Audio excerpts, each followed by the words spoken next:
அனைவருக்கும் வணக்கம். நான் உங்கள் பாரதி. சமீபத்தில் ஒரு கொரியன் சீரியல் பார்த்தேன்.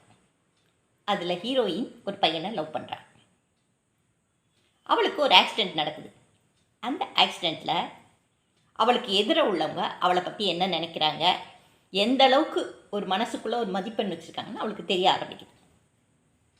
இந்த லவ் பண்ணுறவர் வராரு, 9ன்னு காமிக்குது.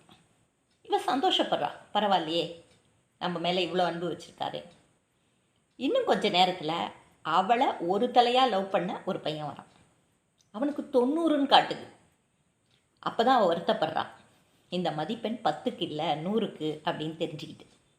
இன்னும் கொஞ்சம் நேரத்தில் இந்த 2 பேரும் ஒரு சின்ன சண்டை போட்டுக்கிறாங்க. அதை சமாதானப்படுத்துறதுக்காக டாக்டர் வராரு. அவருக்கு 30ன்னு காட்டுது. அப்போ அவள் ரொம்ப வருத்தப்படுறான், டாக்டருக்கே 30 காட்டுது, தன்னை லவ் பண்ணவனுக்கு 90 காட்டுது, தான் லவ் பண்ணவனுக்கு 9 தானே காட்டுச்சு. நமக்கு கூட தோணும், நமக்கு கூட இப்படி ஒரு பவர் இருந்தால் வாழ்க்கை எவ்வளோ நல்லா இருக்கும், நல்லது எது கெட்டது எதுன்னு தெரிஞ்சிக்கலாமே அப்படின்னு நினைக்கிறோம்ல. நமக்கு அப்படி ஒரு பவர் இருக்குங்க. அதுதான் நம்மோட கஷ்டகாலம். நம்மோட கஷ்ட காலத்தில் பாருங்கள், நம்ம கூடயே இருந்திருப்பாங்க, நம்ம கூடயே சாப்பிட்ருப்பாங்க, நம்ம கூடயே உறவாடி இருப்பாங்க, தெரிச்சு ஓடிடுவாங்க.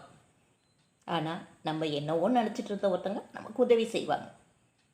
அதனால் நம்ம கஷ்ட காலத்தை நமக்கு யார் நல்லவங்க கெட்டவங்கன்னு உணர்த்தத்துக்காக கடவுள் கொடுத்த ஒரு பவர்னு நினச்சிக்கிட்டு, அதுக்கப்புறம் கண்டிப்பாக நமக்கு ஒரு நல்ல காலம் வரும்.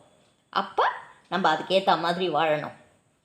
நமக்கு யார் உதவி பண்ணாங்களோ அவங்களுக்கு டைம் ஸ்பெண்ட் பண்ணி அவங்களுக்காக வாழணும். நன்றி, வணக்கம்.